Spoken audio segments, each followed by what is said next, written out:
tamunya nggak berapa hari bang? Pakai tidur. Iya. Tengah tidur. Ada tamu. Ada tamu dari bawah. Ustaz. Apa ya?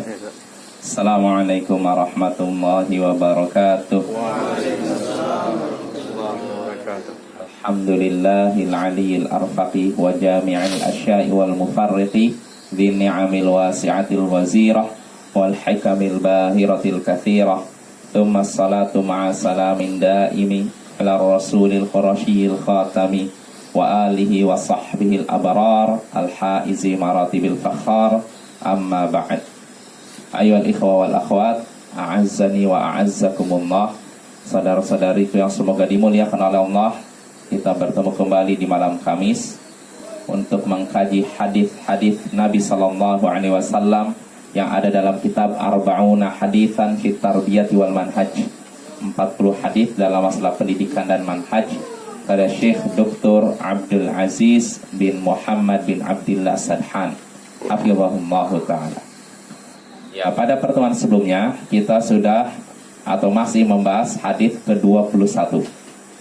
Betul? Betul. Hadisnya saya ulangi lagi biar jelas. Kata Syekh hafizahullah, an Abdullah bin Amr radhiyallahu taala anhuma qala. Dari Abdullah bin Amr, semoga Allah meridai keduanya, ia berkata, qala Rasulullah sallallahu alaihi wasallam. Rasulullah sallallahu alaihi wasallam bersabda, "Man tatabbaba wa la yu'lamu minhu tibbun fahuwa dhamin." Siapa yang melakukan pengobatan sedangkan tidak diketahui dari dirinya bahwa ia bisa mengobati, maka ia bertanggung jawab. Siapa yang melakukan pengobatan padahal tidak diketahui bahwa dirinya bisa mengobati, maka dia bertanggung jawab. Ya, bertanggung jawab atas kerusakan yang terjadi. Hadis ini riwayat Abu Daud, Nasai, Ibnu Majah dan Hakim. Ya, pada pertemuan sebelumnya kita sudah sampai faidah-faidah dari hadis tersebut. Terakhir kita sudah sampai faidah kelima. Jadi faidah kelima ini nyambung dengan 34 ya. Di faidah ketiga disebutkan, kata Syekh di sini, dalam hadis ini terdapat isyarat bahwa siapa yang mengaku sesuatu yang tidak ada pada dirinya, maka dia seorang perusak. Siapa yang mengaku sesuatu yang tidak ada pada dirinya, maka dia perusak. Ya, contohnya seorang mengaku punya ilmu padahal tidak punya ilmu. Dia mengaku tahu padahal tidak tahu. Maka orang seperti ini merusak. Ini faedah ketiga. Lalu yang keempat, kata Syekh, wujubud dhamani lima utlifa bid'awit ta'alum. Wajibnya bertanggung jawab atas kerusakan karena sok tahu, misalnya gitu. Nah, di sini sebelumnya disebutkan orang yang mengaku tahu padahal tidak tahu, dia perusak. Lalu orang yang sok tahu akan bertanggung jawab atas kerusakan yang terjadi. Jadi sudah kita bahas, pertama orang yang sok tahu itu perusak. Kedua, orang yang sok tahu harus bertanggung jawab atas kerusakan. Nah, di sini baru nyambung yang kelima, wa fihi annahu idza kana hadza fi fasadil abdan, fa kaifa biman labisa taubal ulama wa ta'alamu afsadal adyana wal qulub. Jika tadi terkait kerusakan badan, jadi orang yang sok tahu dia merusak dan harus bertanggung jawab. Nah, tadi kan pembahasannya terkait apa? Badan, ya kan? Nah, jika ini terkait kerusakan badan, orang yang merusak badan, maka bagaimana pula dengan orang yang memakai pakaian ulama, dia sok tahu lalu merusak agama dan hati. Artinya dia juga dianggap perusak dan harus bertanggung jawab atas kerusakan yang terjadi. Ya, contohnya seperti dai-dai revolusi, ya, memprovokasi masyarakat untuk menjatuhkan penguasa sehingga jatuh korban ribuan, ratusan ribu orang. Nah, dia akan bertanggung jawab atas darah yang tertumpah itu, Bapak. Hati-hati ya. Maka cuma anehnya, Bapak, dai-dai yang seperti ini nggak merasa bersalah. Ketika disebut, oh ada orang yang ini dai fitnah, tiba-tiba dai ini berkata, saya kalau memang ini dai fitnah, ya Allah jadikanlah saya dai fitnah dan kumpulkanlah saya bersama dai-dai fitnah. Jadi dia merasa bangga sudah memprovokasi masyarakat untuk menjatuhkan penguasa. Nah ini hati-hati seperti ini ya, pertanggungjawabannya berat Bapak ya. Ketika ada kaum muslimin jadi korban gara-gara hasutan dia, gara-gara provokasi dia, orang seperti ini akan bertanggung jawab di hadapan Allah, menanggung ribuan orang yang tertumpah darah. Nah ini Bapak, jelas insya Allah ya. Jadi orang yang merusak apa? Kalau tadi kan orang yang merusak badan, dia itu dianggap rusak dan juga harus bertanggung jawab atas kerusakan yang terjadi. Maka begitu juga orang yang merusak agama dan hati, ya para penyebar kesesatan dan semacamnya. Wa mimma yahsunu dzikruna, kata Syekh di sini, tafawutu du'atil khair fi da'watin nas, kullun bihasabi ilmi wa fi kullin khair. Dan termasuk perkara yang bagus untuk disebutkan di sini, bertingkat-tingkatnya dai yang mengajak kebaikan dalam hal mendakwahi manusia. Bertingkat-tingkatnya dai-dai kebaikan dalam mendakwahi manusia. Setiap orang sesuai dengan kadar ilmunya dan masing-masingnya baik. Dan sudah kita singgung, setiap orang memiliki kemampuan berbeda-beda, tapi semuanya baik kalau memang yang didakwahkan benar. Maksudnya gitu Pak. Bukan yang satu ngajarkan bid'ah, yang satu sunnah, sama, masing-masingnya baik. Wah, gak mungkin sama. Yang satu ngajarkan tauhid, yang satu ngajarkan syirik, masing-masingnya baik. Begitu? Tidak. Jadi kalau ada orang yang mengajarkan tauhid, mengajarkan sunnah, yang satu cuma bisa misalkan ngajar anak kecil, yang satu ngajar remaja, yang satu ngajar semuanya, yang satu cuma fokus nulis, yang satu fokus begini, masing-masingnya baik. Jelas Bapak ya, maksudnya gitu ya. Ini sudah kita singgung. Itu tidak tercela. Orang cuma bisa ngajar ini, nggak bisa ngajar ini, nggak masalah. Bahkan para ulama sendiri Bapak, kalau kita lihat di Masjid Nabawi di Saudi sendiri, para ulama sudah memiliki takhusus artinya spesialisasi. Ada yang ketika di Masjid Nabawi, misalnya di tiang ini kajian tafsir, di sini kajian tentang sirah, di sini akidah. Jadi punya spesialisasi masing-masing. Fokus gini, ada ulama ini yang kemampuannya di sini, tapi yang di sini artinya tidak terlalu mendalami. Itu nggak masalah. Setiap orang bisa berdakwah sesuai kemampuan dan ilmunya. Ya, itu nggak tercela. Wa innamal mahdzur, sesungguhnya yang tercela itu, akan tapi yang tercela yang perlu diwaspadai, an yata'alam ahadun fi ma la ilma lahu bihi.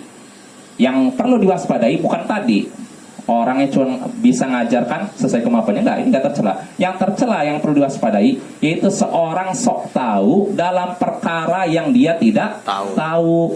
Fayal basu thawba ghairi, sehingga akhirnya dia memakai pakaian selain dirinya.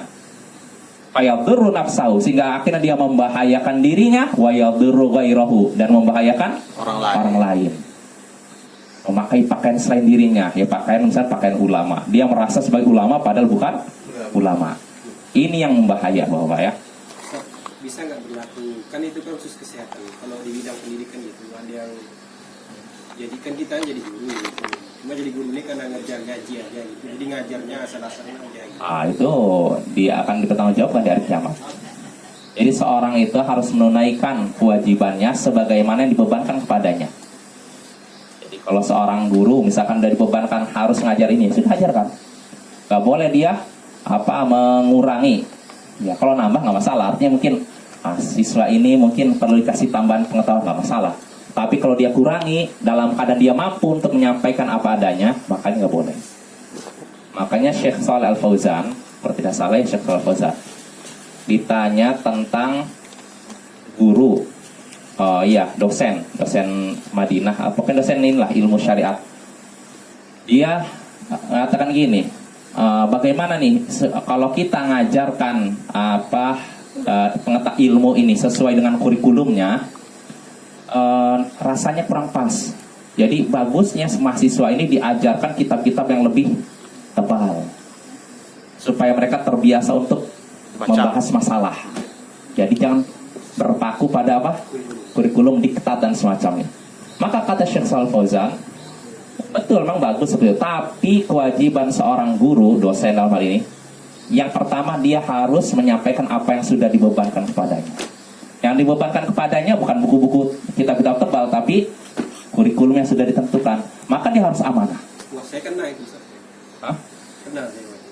ada kurikulum yang dibebankan pemerintah pusat, tapi materinya itu saya pikir, loh ini kok tentang riba gitu. Jadi kemarin tidak saya ajarkan, saya cuma sekilas saja ngenal-ngenal sedikit, setelah itu tidak terlalu mendalam gitu. Oh ya nggak masalah, yang penting misalkan gini, yang sudah dibebankan yang harus dijelaskan poin tentang pengertian riba, contoh riba, hukum riba. Kalau 3 poin udah sampaikan udah selesai. Riba, tapi cara menghitung bunga majemuk, bunga Oh, tunggal. saya ini dengerin Mbak. Iya. Majemuk. Ya pokoknya gitu aja. Artinya kalau memang dibebankan cuma 3, sampaikan 3. Jangan sampai 1 saja, 2-nya di korupsi. Nggak boleh ya. Nggak boleh istilahnya korupsi ini apa mata pelajaran gitu, nggak boleh. Kecuali kalau memang kondisinya tidak memungkinkan. Disuruh ngajarkan dalam 1 semester berapa istilahnya apa KDK itu ya. Tapi waktunya sempit ya, sudah semampu kita. Kadang ada materi trigonometri itu kan khususnya untuk anak SMA. Kalau SMK kan hitungan-hitungan biasa aja. Jadi saya pikir ini materi ini nggak perlu saya sampaikan. Terlalu tinggi gitu. Iya, terlalu tinggi. Ya kita lihatlah kalau memang ini nggak cocok, dalam artian yang jadi masalah itu kalau memang dia mampu dan murid pun mampu tapi dia tidak mengajarkan. Nah ini yang jadi masalah. Tapi kalau memang kita lihat kondisi siswanya tidak mampu, terus waktu pun sempit, ya sudah, apa yang semampu kita aja kita sampaikan. Jangan dikorupsi. Jadi ada sebagian guru, nggak semuanya Bapak ya. Jadi pengen cari enaknya aja. Yang penting pokoknya saya hadir di kelas, sampaikan apa yang di buku, terserah murid paham atau enggak, yang penting akhir bulan dapat. Nah itu hati-hati nih. Itu namanya khianat. Dan seorang mukmin bukan pengkhianat Bapak ya. Ya ini sebenarnya bukan cuma masalah guru aja, semua pegawai apapun ya yang dapat amanah dari pimpinan, kalau sudah diberikan suatu beban pekerjaan begini harus dikerjakan, jangan dilalaikan. Jelas Bapak-Bapak? Ya jadi sekali lagi yang tercela dan diwaspadai itu seorang sok tahu dalam masalah yang dia tidak tahu, sehingga dia akhirnya memakai pakaian selain dirinya. Ini bahasa kiasan ya, memakai pakaian selain dirinya sehingga dia membahayakan dirinya dan membahayakan orang lain. Membahayakan dirinya dengan apa? Berkata atas nama Allah tanpa ilmu. Ini dosa besar sampai Allah menyandingkan dengan syirik. Lalu membahayakan selainnya. Apa bahayanya? Disesatkan orang lain. Nah, setiap orang yang disesatkan dosanya dia tanggung. Nah, ini bahaya ya. Walidah yaltabisu ala kathirin min muridil islah wa bi khassatin nasyiati al farqu bainal alimi alladhi amarana Allah ta'ala bi su'alihi wa baina ghairil alimi mimman futiha lahu babun fil khatabah awil ibadati awil kitabah. Karena itulah tersamarkan bagi banyak orang yang menginginkan kebaikan, terutama orang yang baru tumbuh, baru mengenal agama. Jadi samar apanya? Perbedaan antara orang berilmu yang Allah perintahkan untuk bertanya kepadanya dengan perbedaan orang yang tidak berilmu tapi diberikan kelebihan dari sisi orasi, ibadah atau tulisan. Jelas Bapak, saya ulangi lagi nih. Tadi kan kita kan yang tercela itu orang sok tahu dalam perkara yang tidak tahu, gitu kan, sehingga dia akhirnya membahayakan dirinya dan selain dirinya. Nah, karena adanya orang-orang yang sok tahu inilah akhirnya bagi orang yang menginginkan kebaikan, orang yang ingin belajar agama, istilahnya hijrah, orang yang ingin hijrah dari maksiat menuju kebaikan, gara-gara ada orang yang sok tahu, akhirnya samarlah perbedaan antara orang berilmu dengan orang tidak berilmu. Tampaklah jadi tidak jelaslah perbedaan antara orang berilmu, yang mana Allah dalam Al-Quran memerintahkan kita untuk bertanya kepada orang berilmu, ya tidak? Fas'alu ahla dzikr in kuntum la ta'lamun. Bertanyalah kepada ahlu dzikr, orang berilmu, kalau kalian tidak tahu.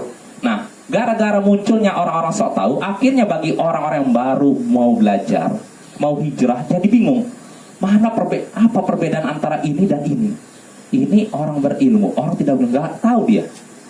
Gara-gara munculnya orang-orang yang orang sok tahu, sehingga tidak jelaslah, samarlah perbedaan antara orang berilmu dengan orang tidak berilmu tapi dia bisa ngomong, jago nulis, rajin ibadah.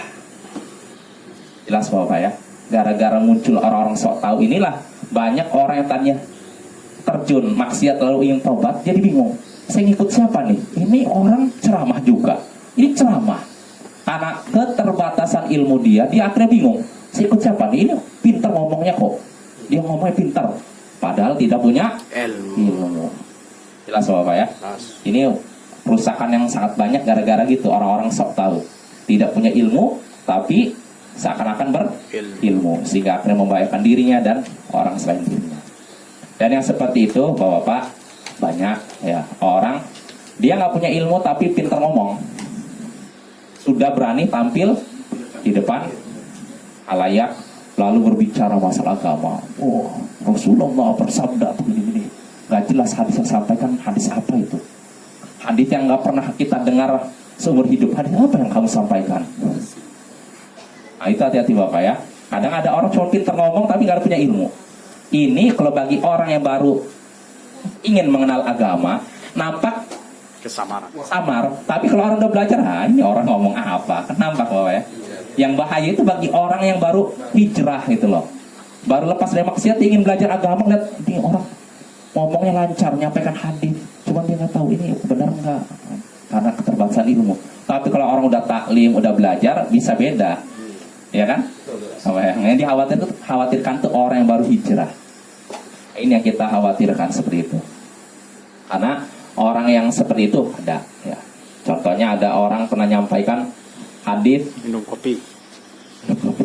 Hadis tentang Rasulullah pernah disakiti orang buta, Yahudi buta tapi Rasulullah sabar. Setiap kali orang buta ini sering ngejek Nabi. Nah, tapi Nabi nyuapin dia. Dalam keadaan orang buta ini nggak tahu yang nyuapin dia adalah Rasulullah. Begitu terus sampai akhirnya suatu hari si buta Yahudi ini, dia gak ada lagi orang yang menyuapkan makanan ke dia. Maka datanglah Abu Bakar. Lalu orang buta ini bertanya, mana kamu yang selama ini, kurang lebih gini, kamu yang selama ini ngasih makanan saya? Oh bukan, orangnya udah meninggal. Siapa itu? Katanya dia Muhammad. Wah, akhirnya dia sadar, ya Allah, selama ini orang yang saya cela adalah orang yang memberi saya makanan. Akhirnya dia masuk Islam. Sekilas ini tujuannya orang yang menyampaikan ini, kisah ini, wah tujuan supaya apa? Menampakkan bahwa seorang muslim itu harus bersikap lembut. Nah, dan juga ingin menunjukkan bahwa Islam itu agama yang mengajarkan kasih sayang. Tapi sayangnya dengan cara yang tidak baik. Karena hadisnya palsu. Bukan hadis itu. Saya pernah dengar juga itu. Bagus ya. Ya cuman orang anggapnya hadis. Dimakannya kurma itu sampai halus, itu perbedaan kan.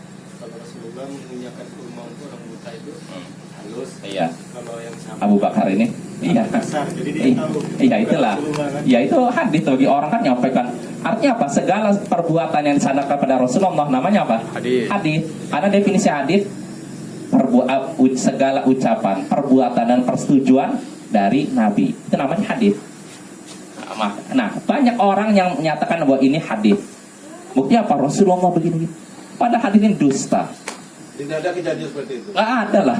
Jadi kalau orang Pertama gini, di mana Yahudi ini tinggal? Dia nyatakan Yahudi dalam cerita yang tersebar di WA atau di internet ini Yahudi kafir. Pertanyaannya, di mana kejadiannya? Kalau ini di Mekah nggak ada orang Yahudi. Kalau Rasulullah masih di Mekah nih. di Madinah. Kalau Rasulullah masih belum hijrah ke Madinah, masih di Mekah. Di Mekah di zaman Rasulullah masih ada di Mekah, tidak ada orang Yahudi. Maka bagaimana bisa ada orang Yahudi di Mekah? Ini pertama. Kalau memang di Mekah. Kedua, kalau ini di Madinah, ini juga tidak ada. Karena apa? Rasulullah ketika sampai ke Madinah, beliau membuat perjanjian perjanjian damai dengan orang-orang Yahudi. Harus saling bahu membahu. Piagam Madinah. Piagam Madinah. Artinya apa? Kalau misalkan ada yang bermasalah, nanti akan dapat hukuman.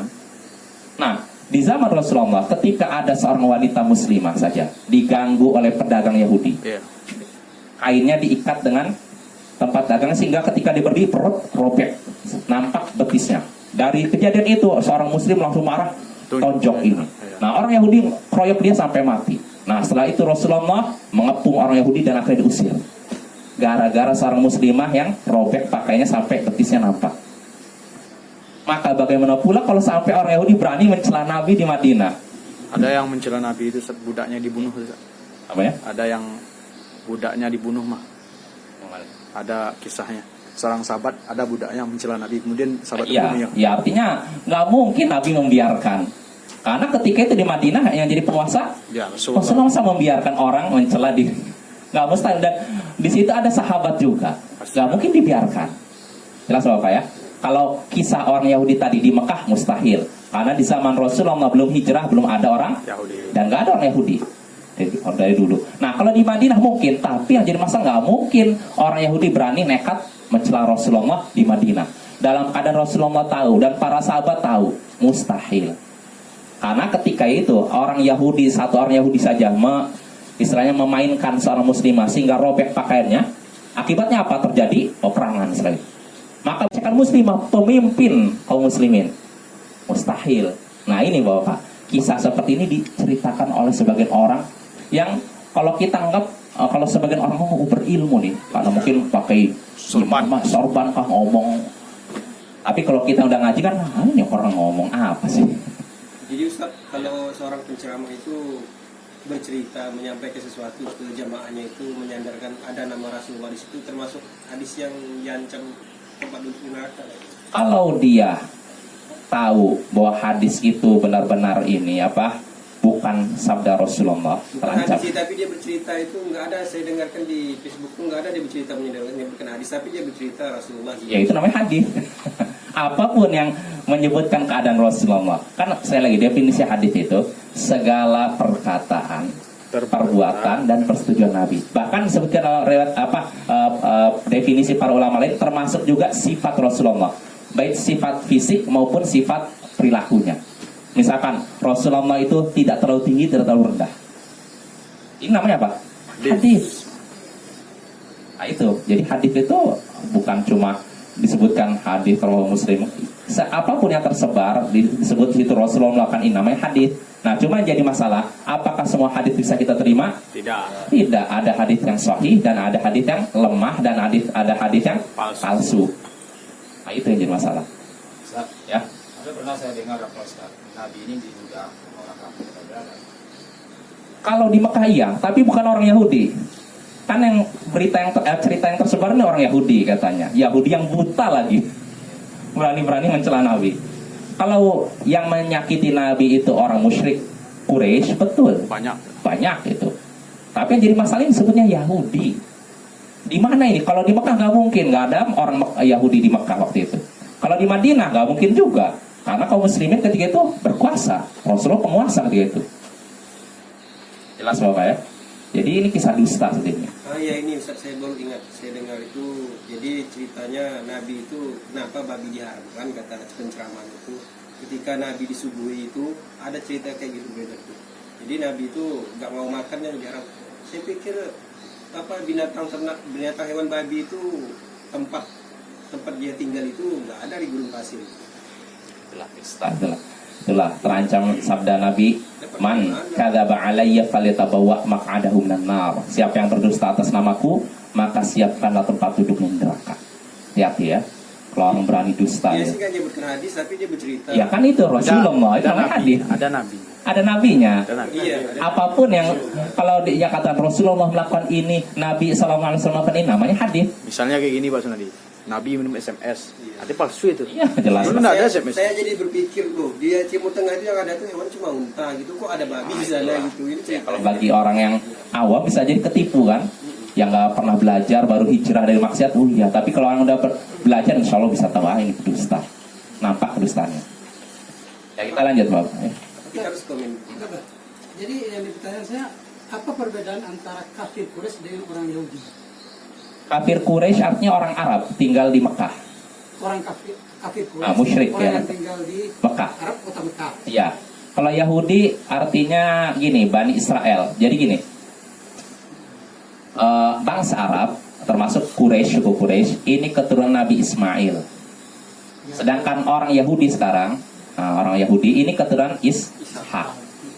Mereka semua punya istilahnya nenek moyang yang sama, Nabi Ibrahim. Nabi Ibrahim punya 2 orang anak, Ismail dan Ishak. Keturunan Ismail jadilah bangsa Arab, Quraisy. terus yang lain. Sedangkan keturunan Ishak itulah. Ishak itu punya anak namanya Yakub. Nabi Yakub nama lainnya Israel. Israel. Isra artinya hamba, El Allah. Nah, ini makanya mereka disebut Bani Israel, kadang disebut Yahudi. Ya kadang-kadang Ustaz ada melakukan ceramah dia sebut orang di Mekah itu Yahudi. Nah itulah yang jadi masalah. Kalau Madinah masih nyambung lah. Oh ini ada orang Yahudi di Madinah, betul. Tapi kalau di Mekah nggak ada. Nah ini yang jadi masalah itu yang kisah yang tersebar apa Yahudi buta mencela Nabi. Ini nggak disebutkan di mana, di Mekah atau Madinah. Kalau di Mekah dusta, kalau di Madinah juga dusta. Ya ini intinya mungkin yang bikin kisah ini tujuannya baik, mungkin niatnya baik, tapi tetap saja niat baik tidak cukup ya, harus disertai dengan cara yang baik. Ya jelas Bapak. Ya kita lanjut ya. Ya famauhibul kata Syekh di sini, hafizahullah, famauhibatul khitabah wal kitabah wa kathratil ibadah kullu dzalika min abwabil khair wal fadl idza kana sahibuha ala ilm. Bakat untuk berorasi, membuat tulisan atau banyak ibadah, semua itu termasuk pintu-pintu kebaikan dan keutamaan. Ya tidak? Ya. Kalau orang bisa ceramah, masih bisa ngomong, orasi, bagus nggak? Bagus kan? Ada orang bisa nulis cerita atau apa, bagus tidak? Ada orang rajin ibadah, bagus tidak? Ya. Semua tersebut termasuk pintu kebaikan dan keutamaan, tapi dengan syarat idza kana sahibuha ala ilm. Jika pelakunya berdasarkan ilmu, melakukan itu berdasarkan ilmu. Dia bisa orasi tapi berdasarkan ilmu. Dia bisa membuat tulisan yang indah berdasarkan ilmu. Dia rajin ibadah berdasarkan ilmu. Artinya kalau tidak punya ilmu, sia-sia juga. Orang ngomong apa, ceramah panjang lebar tapi isinya hadis palsu, hadis lemah, kisah-kisah khurafat. Apa manfaatnya? Lalu ada orang bikin tulisan bagus tapi isinya hadis-hadis palsu, hadis lemah. Apa manfaatnya? Ada orang rajin ibadah tapi ibadahnya nggak ada tuntunan dari Nabi. Apa manfaatnya? Ada manfaatnya? Tidak. Sia-sia Bapak. Ya tidak? Ya. Iya, karena syarat diterimanya amalan apa? Selain ikhlas apa? Sesuai dengan tuntunan Rasulullah SAW. Ini yang perlu kita camkan baik-baik ya. Jadi sekali lagi, bakat bisa ngomong, bisa nulis, banyak ibadah ini termasuk pintu kebaikan kalau pemiliknya punya ilmu ya. Lakin ma'adzalik kulli tabqal futya wa bi khasatin fil umuril kabirati mauqufatan 'alal 'alimil ma'rufi bi sihhatil mu'taqadi wa salamatil manhaj wa rusukhi fil 'ilm. Akan tapi bersama dengan itu semua, jadi kalau ada orang yang bisa ngomong, bisa orasi pidato, dia punya ilmu juga. Bisa nulis, punya ilmu juga. Rajin ibadah, punya ilmu juga. Itu bagus ya. Akan tapi bersama dengan itu semua, yang namanya fatwa itu sudah berbicara masalah haram. Bukan cuma nasihat. Kalau tadi yang namanya orasi kan bisa saja apa? Nasihat kan? Ya kan? Motivasi semacamnya. Ya, ini harus dengan ilmu ya. Nah, tapi kalau yang namanya fatwa, terutama tentang masalah-masalah besar, ini hanya terbatas pada orang berilmu yang dikenal bagus akidahnya dan selamat manhajnya dan dalam ilmunya. Artinya kalau sudah berbicara masalah besar Bapak terkait darah umat Islam, ini yang orang yang pintar ngomong walaupun berilmu nggak cukup. Karena memang ada juga dai-dai yang pintar ngomong berilmu tapi ilmunya ya nggak terlalu banyak, tapi dia yang disampaikan benar. Itu boleh, ya nggak? Kan kita kan boleh menyampaikan kisah nasihat, yang penting sesuai ilmu. Nah, artinya berdasarkan ilmu kan? Ya. Misalnya kita nasihati seperti berdiri mungkin Bapak dalam acara barale atau apa ngasih nasihat, hendaknya kita selalu menjaga persatuan, sebutkan hadits ayat, nggak masalah.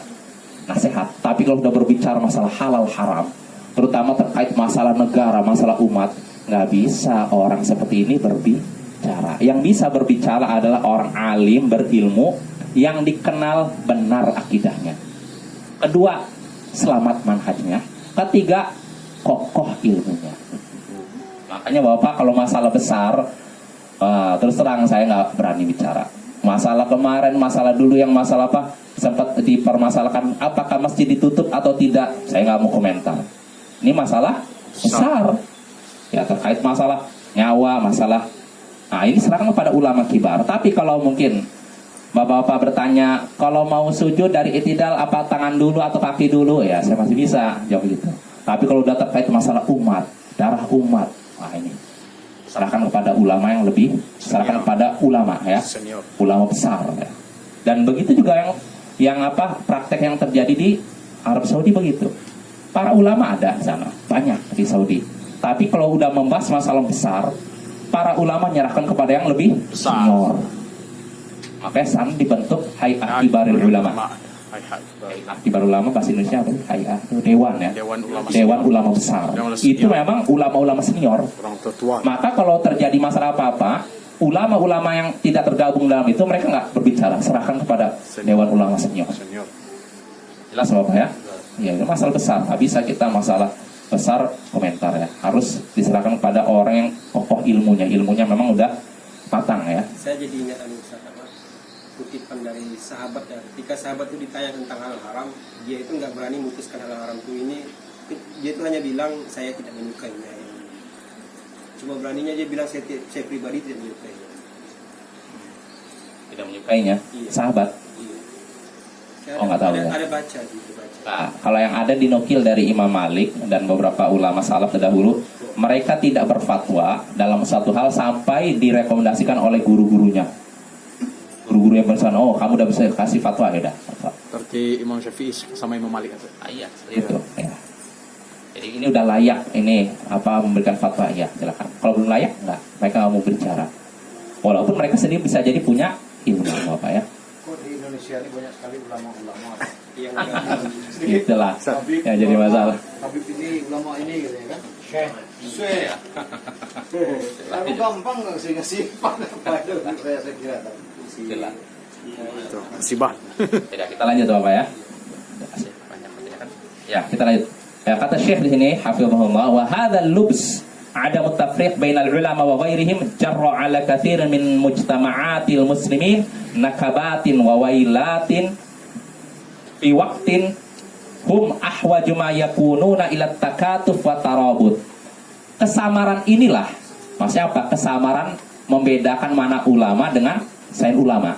Kesamaran inilah yang menyeret atau mengantarkan kerusakan, bencana bagi penduduk kaum muslimin, bagi umat Islam di waktu tatkala mereka sangat membutuhkan persatuan dan kesatuan.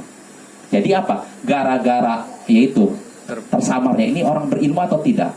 Nah ini kan samar menurut sebagian orang kan. Gara-gara inilah terjadi apa? Berbagai bencana, berbagai apa musibah yang menimpa umat Islam. Padahal di waktu tersebut mereka sangat membutuhkan persatuan kesatuan. Itu gara-gara muncul orang-orang yang apa? Tidak berilmu. Tidak berilmu, sok tahu, memakai pakaian selain dirinya, sehingga akhirnya samarlah. Kalau udah samar, akhirnya orang gimana? Bingung-bingung. Akhirnya terjadilah perpecahan, musibah dan semacamnya. Nah makanya Bapak, kalau di zaman dulu khalifah itu mengatur seperti itu. Jadi nggak semua orang bisa bicara masalah agama. Sampai-sampai nanti akan kita bahas di hadis beberapa yang bisa bercerita kepada orang-orang. Cuma amir. Amir artinya apa? Pemimpin. Au makmur atau orang yang ditunjuk oleh amir.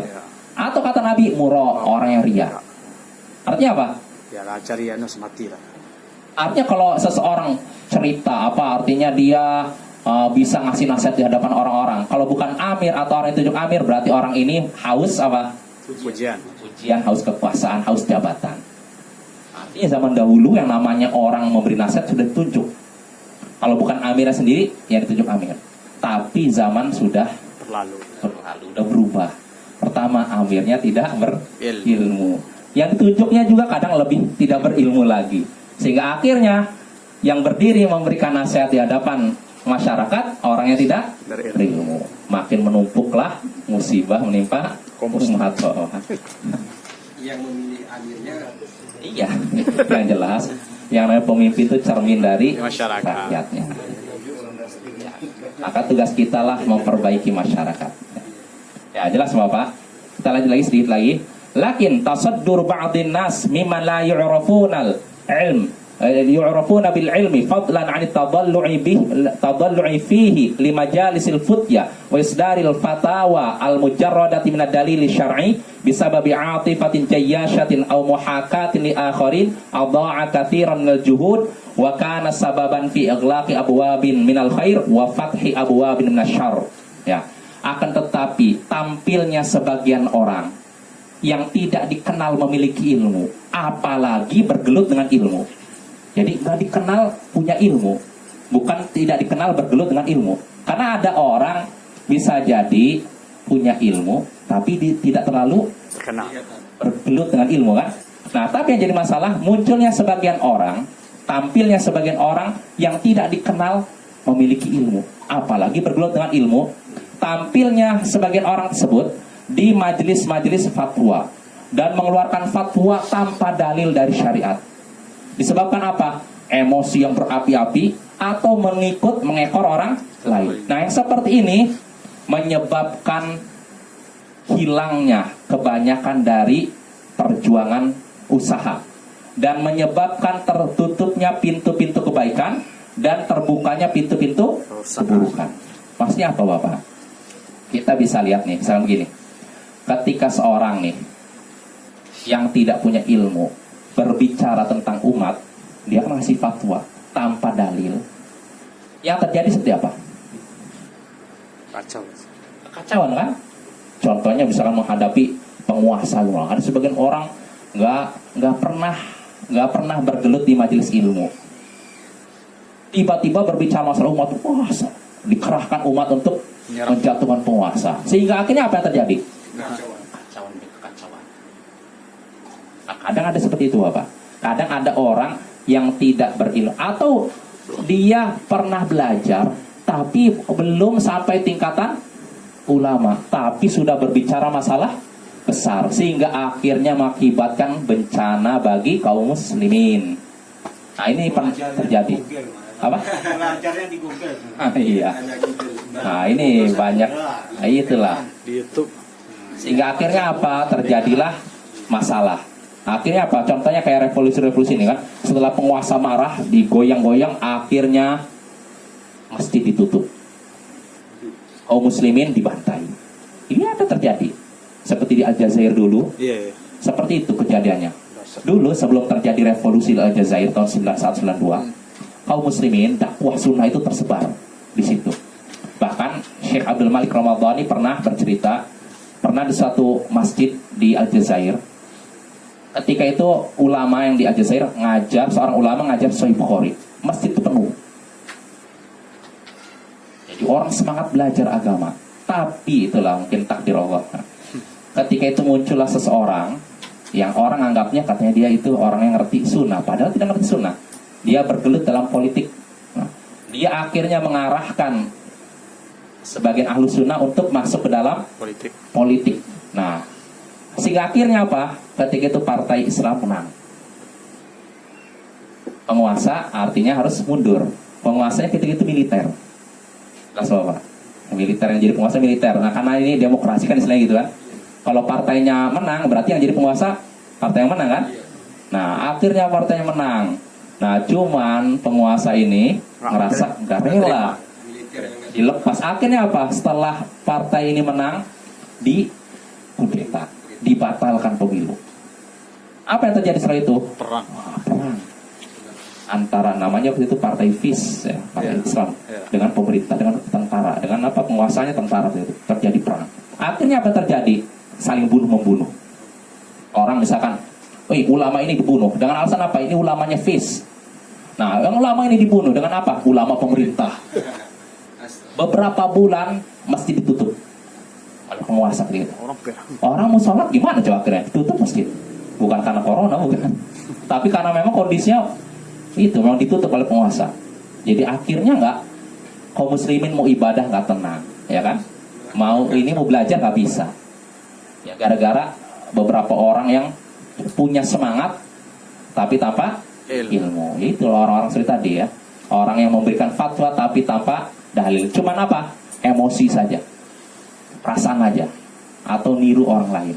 Nah, ini yang menyebabkan kerusakan terjadi di kaum muslimin ya. Terakhir kata Syekh ini wa ala hadza, karena itu fa'ala muridil islah an yatarayyab idzal tabasatil umur wal yahdhar minal akhdhi bi kulli ma yusma' walau kana mu'jaban bihi. Karena itu bagi orang yang menginginkan kebaikan, contohnya orang yang baru hijrah dari maksiat ingin menjadi orang baik, itu hendaknya dia berhati-hati, pelan-pelan jika perkaranya Belum jelas. samar. Kalau pernah nggak jamar ini orang berilmu atau tidak berilmu, saya ikut yang mana nih? Maka pelan-pelan, jangan tergesa-gesa ngambil gitu ya.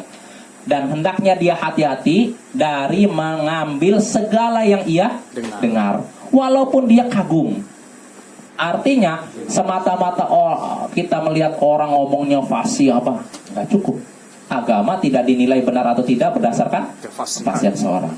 Karena ada orang ngomongnya masya Allah manis, tapi isinya racun. Ucapannya manis seperti madu, tapi isinya racun. Langsung apa? Tapi ada ulama ngomong mungkin bapak-bapak kalau orasinya nggak enak saya dengar, aduh ngantuk, tapi isinya ilmu. Saya bimbas ya. Ya, maka kita menilai ini baik atau tidak bukan semata-mata ngelihat fasihnya seorang dalam ngomong, tapi isinya itu. Jelas Bapak? Ya, ya mungkin cukup sampai sini. Sebenarnya masih ada lagi. Soal pada pertemuan berikutnya kita selesaikan hadis, faidah dari hadis ke-21 ini. Subhanakallahumma bihamdik, asyhadu an la ilaha illa anta, astaghfiruka wa atubu ilaik.